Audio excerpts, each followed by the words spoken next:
കഥ കണ്ണകി. നൂറ്റാണ്ടുകൾക്ക് മുമ്പ് നടന്ന കഥ. ചോളനാട്ടിലെ കാവേരി പൂമ്പട്ടണം.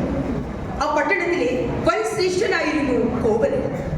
ആ യുവാവ് മഹാധനികൻ മാത്രമല്ല, ദേവരൂപനാണവൻ, കാമകോമളൻ, തേരിറങ്ങി വന്ന ഇന്ദ്രതുല്യനാണവൻ, ഏവരും പുകഴ്ന്നു പാടും ആവണീശ്വരൻ, സർവസദ്ഗുണങ്ങളും തികഞ്ഞ കോവലൻ.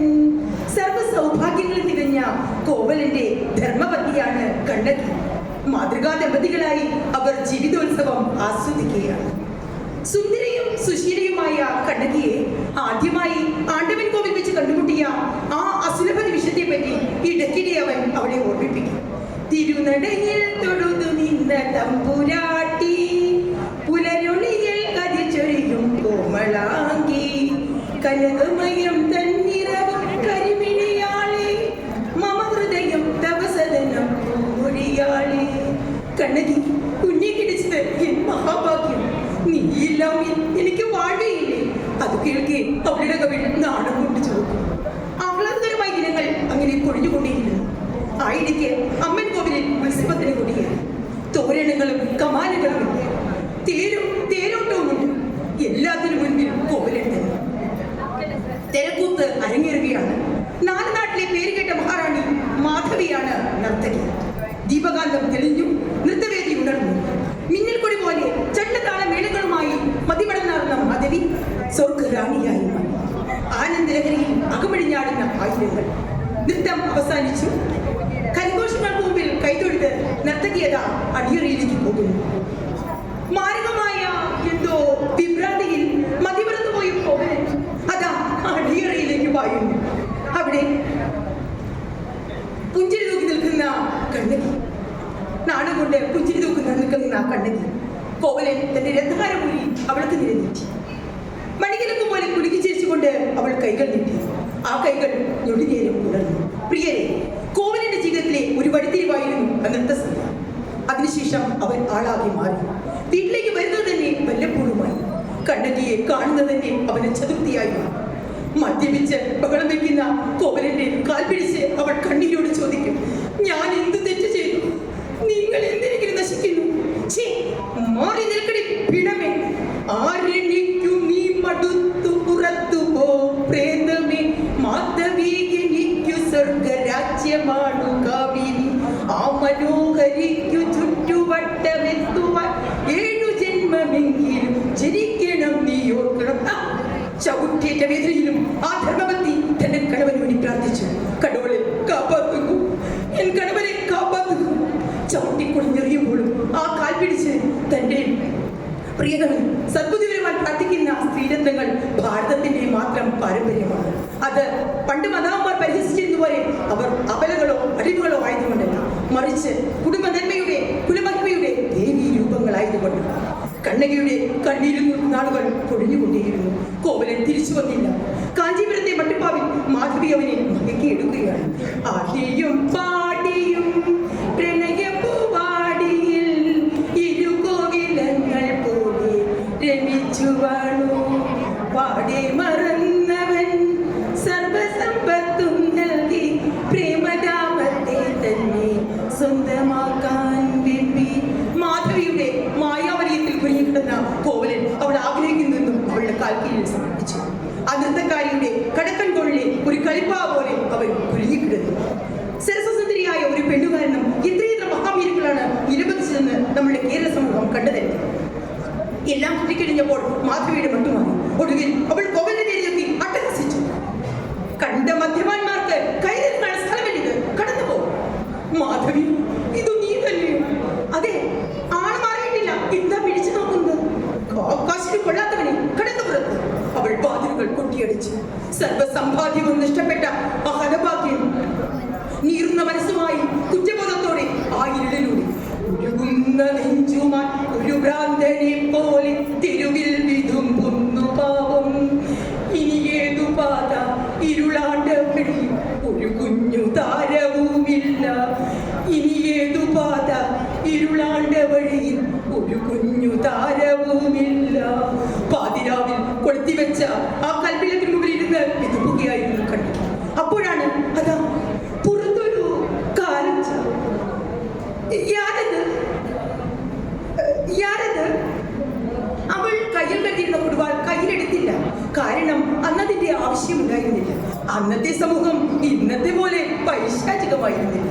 ഇന്നാണെങ്കിലോ 90 കഴിഞ്ഞ വൃദ്ധകൾക്ക് പോലും രക്ഷയില്ല. യാരത്? അവൾ ജൽപ്പാലിനെ തുറന്ന് പുറത്തേക്ക് നോക്കി. കടോളെ കോവലൻ അവളുടേക്ക് പോയി വായി തുറന്നു. ആ പ്രിയതമന്റെ കാൽ തൊട്ട് വധിച്ചു. കണ്ണകി, കാരുണ്യമർഹിക്കാത്ത മഹാപാപിയാണ് ഞാൻ. എനിക്ക് മാപ്പ് തരൂ. അങ്ങ് എന്താണ് പറയുന്നത്? തെറ്റുപറ്റുക എന്ന് മനുഷ്യ സഹജമല്ലേ? എന്നാലും എനിക്ക് അങ്ങേ തിരിച്ചു കിട്ടിയല്ലോ. അതുകൊണ്ട് ആ കുലധർമ്മവത്തിയുടെ സ്നേഹത്തിന് മുമ്പിൽ കോവലിന്റെ നെഞ്ചിനെ തീയണമോ? കണ്ണകി, നമുക്ക് ജീവിക്കാൻ ഇനി എന്താണ് മാർഗം? വഴിയുണ്ട്, വരൂ. അവൾ ഒരു പെട്ടി തുറന്ന് ഒരു പൊതി കയ്യിലെടുത്തു. നോക്കൂ, മംഗല്യനാളിലൻ താതനണിയിച്ച പൊൻചിലമ്പാണിതു വാങ്ങൂ. പാലില മൂല്യമാം രത്നജാലങ്ങൾ തൻ മഞ്ചില സിഞ്ചിതം കേൾക്കൂ നിങ്ങൾ. മഞ്ചില സിഞ്ചിതം കേൾക്കൂ നിങ്ങൾ. അങ്ങ് എന്തിനു വിഷമിക്കുന്നു? എന്റെ അച്ഛൻ എനിക്ക് വാങ്ങി തന്ന ഈ ചിലമ്പുകളിൽ ഒരെണ്ണം വിറ്റാൽ തന്നെ നമുക്ക് ഏറെ കാലം സുഖമായി ജീവിക്കാം. അങ്ങയുടെ മുടുക്കി പോയി വാണിഭം പുനരാരംഭിക്കുകയും ചെയ്യും.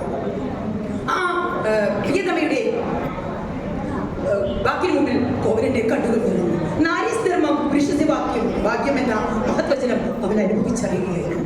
പിറ്റേന്ന് രാവിലെ തന്നെ ആ ചിലമ്പ് വിൽക്കുന്നതിന് വേണ്ടി അവൻ മധുരയിലേക്ക് പോയി. നാടുദേശത്തെ പേര് കേട്ട രത്നവ്യാപാരി പെരുന്തട്ടാന്റെ കടയിലെത്തി. കുടവയറും കണ്ണുകളുമുള്ള പെരുന്തട്ടാൻ ചിലമ്പ് വാങ്ങി തിരിച്ചു മറച്ചു നോക്കി. ഉക്കാരുങ്കോ കൊഞ്ചം ഉക്കാരുങ്കോ, ഞാനിതാ വന്നിട്ടേ എന്ന് പറഞ്ഞ് പെരുന്തട്ടാൻ ചിലമ്പുമായി ഉള്ളിലേക്ക് പോയി. ഏറെ വേഗയില്ല, ഒരു കുതിരവണ്ടി പാഞ്ഞു വന്ന് പെരുന്തട്ടാൻ കടയ്ക്ക് മുമ്പിൽ നിന്നു. അതിൽ നിന്നിറങ്ങിയ രാജഭടന്മാർ കോവലിനെ വലിച്ചിഴച്ച് വണ്ടിയിലേക്ക് കയറ്റി. തമ്പുരാട്ടിയുടെ ചിലമ്പ് കെട്ട പെരുങ്ങണ്ണ കയറ് വണ്ടിയില്ല. പെരുന്തട്ടാൻ ഒടുവേർ കുളിപ്പിച്ചു. തമ്പുരാട്ടിയുടെ പോലത്തെ ഒരു ചിലമ്പ് കിട്ടിയത് മഹാഭാഗ്യമായി പോയി. കള്ളനെ പിടിച്ചതിനുള്ള പാരിതോഷികം വേറെയും ആണ്ടവാ. വാർത്ത കാട്ടുതീയായി പറഞ്ഞു. ചിലമ്പ് കെട്ട കള്ളിനെ കാണാൻ ജനങ്ങൾ കൊട്ടാരത്തിലേക്ക് ഓടി. എഴുതുകയിൽ ചിലമ്പ് മുക്കി പിടിച്ചുകൊണ്ട് പാണ്ഡവനെ ആജ്ഞാപിച്ചു. തലവെട്ടിയെറിയുമിൻ തെരുവിലിക്കള്ളനെ, ഇനി ഇതുപോലൊരു കവർച്ചയുണ്ടാകല. ഇത് പാഠം പാണ്ഡ്യമന്നന്റെ ശാസനം. കരുതി മരുവീടു മധുരയ്ക്കു മാതൃക. ഒന്നു മിണ്ടാനോ ഒന്നുറക്കി കരയാനോ കഴിയുന്നതിന് മുമ്പ് കോവലന്റെ തല തെറിച്ചു വീണു. രക്തം ചീറ്റിയൊഴുകി. അത് കണ്ടുവന്ന കണ്ണകി അഴിഞ്ഞൊഴിഞ്ഞ കുടിയും തീപ്പാറുന്ന കണ്ണുകളുമായി കൊട്ടാരത്തിലേക്ക് ഓടി. തന്റെ പ്രിയതമന്റെ ചുടുചോരയെടുത്ത് തൊടുകൂടി ചേർത്തു. എന്നിട്ട് സിംഹാസനത്തിക്കുന്ന മഞ്ഞെ തുറച്ചു നോക്കിക്കൊണ്ട് അധികാരബദ്ധനായി അലറുന്ന മന്നവാ, അപരാധിയോ എന്റെ കാന്തൻ, തലവെട്ടി നീ ചെയ്ത രുധിരമേ സാക്ഷി. അറിയാത്ത പൊരുളറിഞ്ഞോളൂ, അറിയാത്ത പൊരുളറിഞ്ഞോളൂ. എന്ത് ധിക്കാരം മുലകുന്നു! എന്റെ പ്രിയതമനെ ചിലമ്പ് കണ്ട നിന്റെ ഭർത്താവ് അപരാധിയല്ലെന്നോ? ഹേ മന്നവ, നേരറിയാത്ത നിങ്ങൾക്ക് നേരെ ഞാൻ കാട്ടിത്തരാം. അങ്ങ് പിടിച്ചെടുത്ത ചിലമ്പിന്റെ ജോഡിയാണിത്. തമ്പുരാട്ടിയുടെ ചിലമ്പിനകത്ത് മുത്തോ രത്നമോ? മുന്നാടി മുത്തു നിറച്ച ചിലമ്പാണിത്. എങ്കിൽ കേട്ടോളൂ, ഈ ചിലമ്പിനകത്ത് രത്നങ്ങളാണ്, അമൂല്യ രത്നങ്ങൾ. കണ്ണകി ആ ചിലമ്പ് സഭാമണ്ഡലത്തിലേക്ക് വലിച്ചെറിഞ്ഞു. ചിലമ്പ് പൊട്ടി രത്നങ്ങൾ അവിടെയായി ചിതറിക്കിടന്നു.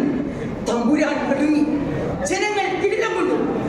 ഒരു നിമിഷം പ്രതികാര ദുർഗിയായി മാറിയ കണ്ണകി ഭീകരമായ ഉയർച്ചയോടെ തന്റെ പലതുപോലെ പിടിച്ചെടുത്തുകൊണ്ട് ഹേമന്നവ, അങ്ങയുടെ സർവവും ചാമലാകട്ടെ. കണ്ണകി തകർന്നു വീണു. ഏറെ വേഗിയില്ല, കൊടുങ്കാറ്റ് വന്നു. ആ കാറ്റിനൊപ്പം തീജ്വാലകൾ പരന്നുടഞ്ഞു. പാണ്ഡ്യമല്യനും കൊട്ടാരവും മിഥിലാപുരിയും ചാമലായി. പ്രിയരെ, ധർമ്മം പിഴച്ച ഭരണാധികാരിക്ക് ആ ധർമ്മം തന്നെ അന്ധകരായി. ഒന്നുകൂടി പെണ്ണിന്റെ കണ്ണീരാപ്പിയിൽ